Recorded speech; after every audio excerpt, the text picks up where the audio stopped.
This past February, the US announced adding even more military bases on the Philippines to the list of facilities it can get access to. The new facilities are not really the same as the US Filipino bases of the past, like the Subic Bay Naval Base and Clark Air Base, which the US had to abandon in the early 1990s. New facilities will not be regularly populated with many US troops, but they still signify increased US presence in the Philippines, and by proxy, larger and better US presence both near Taiwan and the South China Sea. So what is the actual military significance of all those bases? Could they be a serious game changer in a potential war?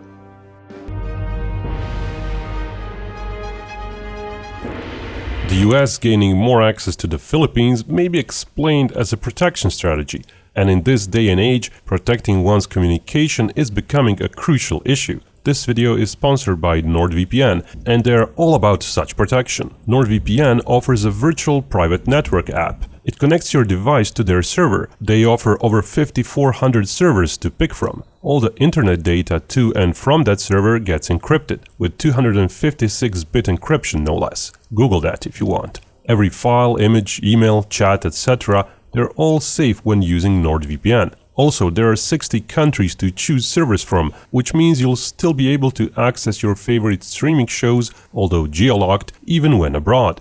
NordVPN works on all major platforms, even on Android TV. The app is so simple to use and can be set up to run in the background. NordVPN has a special deal for Binko viewers, a huge discount with the purchase of a 2-year plan plus extra months. Go to nordvpn.com/Binkov to check it out, or just click below the video. It's all risk-free with a 30-day money-back guarantee. Let's continue our video. The Philippines were once a Spanish colony, then a US colony, and were also under short Japanese rule during World War II. Fighting the Japanese, the US returned, and in 1946 it relinquished its rule over the islands, finally recognizing Filipino independence. But then the Cold War came. In 1951, a mutual defense treaty was signed between the US and the Philippines. US operated military bases in the Philippines from 1950s to 1990s. Back then in 1951, the Soviet Union was a threat, but also China, who was then close to the Soviets. After the 1970s, China became a de facto US ally. The Cold War eventually ended, and the Philippines did not want the US bases on their land anymore. So bases like the Subic Bay Naval Base and Clark Air Base closed in 1992. Those housed 20,000 US troops between them. But the Mutual Defense Treaty was not revoked. It is still active, and within years another agreement was struck in 1999, the Visiting Forces Agreement, which defined the terms under which US military personnel and assets could periodically come to the Philippines. Despite a brief threat in 2020 by then President of the Philippines Rodrigo Duterte that he'd abolish that agreement, said agreement continues to be in effect to this day. During that period, the US and Filipino military often held military exercises. But to backtrack a bit, in 2014 another agreement was struck due to US uneasiness about growing China's power and China's land reclamation projects in South China Sea, which started a year earlier. It was named Enhanced Defense Cooperation Agreement. It allows the US military personnel extended stays, unlike the Visiting Agreement, and it allows the US to build and operate distinct facilities within Philippine military bases, to be used both by the US and the Filipino military. While the US is not allowed to establish permanent military bases, it is allowed to put its troops and equipment in certain locations and exercise operational control over those locations. As such agreements take time to actually get fleshed out, it was 2 years later, in 2016, when the first locations were agreed upon, and 2 more years until the actual execution of the project commenced. Fast forward to today. Today, the US military has 5 locations in the Philippines where it is allowed to deploy its forces. Those include an army facility and an airbase facility north of Manila, as well as 3 more air bases on the islands in the south of the country, one including a facility on the island of Palawan, just 200 miles away from one of the Chinese military bases on their newly dredged islands in the South China Sea. As we saw in the years since, the political situation between the US and China deteriorated further. So earlier this year, even more locations in the Philippines were added to the list of places that the US military has access to. Philippine defense officials had hinted the US wanted access to 5 more locations back in November 2022. Now it seems 4 locations have been agreed upon. Philippine officials disclosed the new additional locations, which seem to be the following: another facility in the archipelago of Palawan, allegedly on the tiny island of Balabac. It remains to be seen if that one will materialize, as the nearby Bugsuk island may make more sense for an airbase. Second location is a facility at the La Lo airport in Cagayan province. Third is a naval base facility in Camilo base. And finally a facility in Camp Melchor in Isabela province. So what the US military will effectively gain with all those bases is this: at least 9 facilities to house US troops, meaning likely Marines, Air Force units, and some support for the Navy's ships, right at China's doorstep. At just 500 or 600 miles away, those bases will be able to project air power near China quite efficiently, with another set of bases slightly farther behind to serve as support and or second-line bases. The troops in Palawan can also be quite important, as those could use US ballistic rockets against 2 out of 4 large Chinese bases in the South China Sea. China has half a dozen more outposts, and part of those will also be in range.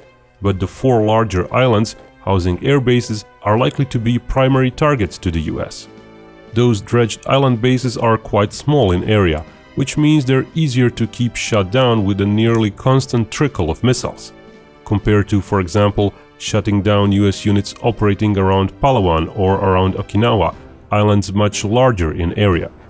Currently, the US is scheduled to start deploying its precise strike missiles by the end of this year, which are to gradually replace the ATACMS. Those have a reach of over 310 miles, and 2 are carried by a single HIMARS launcher. While currently they're to be used against static targets, a multi-mode seeker is hoped to be used from 2027 or so. That will enable the PRISM missile to engage moving targets like ships, for example. More variants are in development, probably to be fielded in the 2030s, with one using a ramjet engine, extending the reach of the system to over 600 miles. When that happens, US ground launchers like HIMARS will be able to threaten not just all 4 major South China Sea bases, but also reach fairly deep inside China proper, perhaps even slightly reaching the Chinese island of Hainan. Also quite telling is the fact that the US Marine Corps has been undergoing a large transformation. It got rid of its tanks and a third of its amphibious vehicle companies. The Marines also got rid of their bridging engineer units, and are shaving over 20% off their infantry numbers. They're in the process of reorienting themselves. While disembarking on islands and coastlines will still be part of their mission, they will partially change what they do afterwards. One of the big new roles will be providing long-range precision firepower, and even more actively helping the US Navy by directly engaging enemy ships with missiles. The Marines are getting rid of most of their tube artillery systems. They will scale down to just 5 tube artillery batteries from the current 16. Those are 155mm guns of fairly limited reach. But the Marines will also increase the number of their rocket artillery batteries from the current 7 to 21.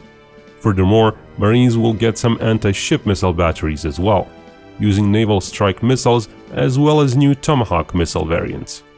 As the technology goes forward, both sides will use even longer-range precise strike missiles, making every piece of land from which missiles can be launched quite important. Everything said about ranges of missiles also applies to missiles fired from aircraft, only extended. But of course, the US planes could approach the Philippines and fire missiles from there even without land bases. So the key difference there is persistence. With actual air bases in the Philippines, the US will be able to have many more planes right at China's doorstep, instead of having to fly them from Okinawa or from Guam, or having to rely on just planes from carriers. One of the big misconceptions about carrier-based air power is that it can replace the land-based air power. It really can't. Out of 11 of its big carriers, the US would have to decide whether to surge 7 to 8 carriers and operate them for several months, after which it would basically be without any carriers for a while, or to send 4 or so carriers and try to maintain that number over a longer period. Each carrier means roughly 50 combat planes, Growler jammer planes included. So those aren't really big numbers to begin with, compared to what the land-based air power could station on Japanese Ryukyu Islands and on the Philippines. Furthermore, aircraft carriers aren't really made to sustain many sorties per day for weeks. A land-based plane is likely to be able to perform roughly 50% more sorties during a months-long time period, due to greater support available at land air bases. Carriers would be used, yes, but they would be a smaller addition to the overall air forces, which is why the Philippine bases are crucial for the US. Without those, even the closest US air bases are still quite far away from Chinese coast, Taiwan, and especially the South China Sea. Here one can see that the closest US air bases to Chinese coast and Taiwan are ones on the Japanese island of Okinawa. If it comes to a war, it's quite plausible the US would also operate from other locations, perhaps from airstrips on these islands as well. If it weren't for the Philippines, those bases alone suggest most of the US strikes on China would come from a single vector. Missions over Taiwan could of course benefit from in-flight refueling and somewhat different vectors, but bases in the Philippines would not only add a completely new threat vector for China to defend against, but they would also endanger Chinese positions in the South China Sea. Without those Filipino bases, it's quite unlikely the US would have enough carriers available to wage war in the South China Sea effectively. Basically, just the bases and locations announced so far increase the effectiveness of the US ability to react around Taiwan by anywhere from a factor of 2 to several fold, depending on the final number and size of bases, as well as the final number of Japan's civilian airstrips available to the US. Moreover, even for internal trade, sea lanes are quite important to the Chinese economy. An economy is important for waging long-term war. Even if cargo ships would sail right next to the Chinese coastlines, the US forces would still be better positioned to act on those and nibble away at the Chinese economy. Even the military naval fleets would be under pressure, as simply regrouping them, sailing them from the east to the South China Sea, for example, would always put them in some added danger. But the really big deal is not the US facilities, it's the politics behind it. It's what those facilities really represent. After there was a 6-year period of cooldown in cooperation between the US and the Philippines during Rodrigo Duterte's presidency, it seems the cooperation is now continuing, and that the US is very much counting on the mutual defense pact it still has in place with the Philippines. So if it comes to an armed conflict between the US and China, the Philippines obligated themselves to come to US aid. Of course, that will not really be in the form of actual Filipino armed forces, but it will be in the form of something even more important to the US, the territory of the Philippines. We've already said that the position of the Philippines is almost perfect for the US forces to project their power from. The key here is that if it comes to an actual war with China, and if the Mutual Defense Treaty is invoked, the US will be counting on not just a dozen bases it may have access to at that point, but to the entirety of the Philippine territory as staging grounds for US aircraft and missile troops. That's because once a war starts, lines will inevitably get blurred. There will inevitably be civilian casualties, some Filipinos getting killed as China and the US are duking it out. Yes, the US will likely operate just from the current bases in the beginning, but as the war unfolds, it will also go around the Filipino islands to keep its forces more survivable by keeping them mobile. That's exactly what the new reorganization of the Marines is for, to achieve survivable and mobile long-range firepower. While there's a small possibility that the future Filipino governments may oppose the US forces there, given the history of cooperation, given the Mutual Defense Treaty and the recent warming up of the ties, it's more likely the Filipino government will simply provide the US forces there with whatever support they need. And suddenly, a dozen US bases in the Philippines will start to transform into hundreds of various mobile outposts and bases, greatly complicating targeting options for China. Given the vastness and depth of the Philippine archipelago, Given the rainforest-covered islands, China will most likely not be able to track nor engage most of the US forces there from the air, most of the time. It will be especially problematic for China to deal with the constant threat from many bases in the Philippines at the same time it's trying to hold control of Taiwan. China will likely lack the number of assets needed to cover all the fronts, protect its South China Sea islands, keep the US Filipino-based forces at bay, invade and control the airspace on Taiwan, and keep the Japanese Ryukyu Islands neutralized as well. If Japan is fully committed militarily to aid the US, and if Australia and UK also join the fray, which they seem determined to do, China may find itself outnumbered and overstretched. Of course, that's one of the possibilities. China's capabilities are a moving, advancing goalpost. In theory, even with the Philippines, the US might not prevent China from seizing Taiwan, but only making it suffer greater casualties. That's one of many possible scenarios, like with Japan not giving the US full access to its territory. But that just shows how the Philippines may become one of the most important US springboards for combat operations against China, even comparable to Japan itself. While Japan has the size and infrastructure to support most of the US forces, it's still covering only half the front against China due to its geographical position. The Philippines are there to cover the rest, to come to Taiwan's aid from another vector from the south, and to help threaten almost the entire Chinese coastline.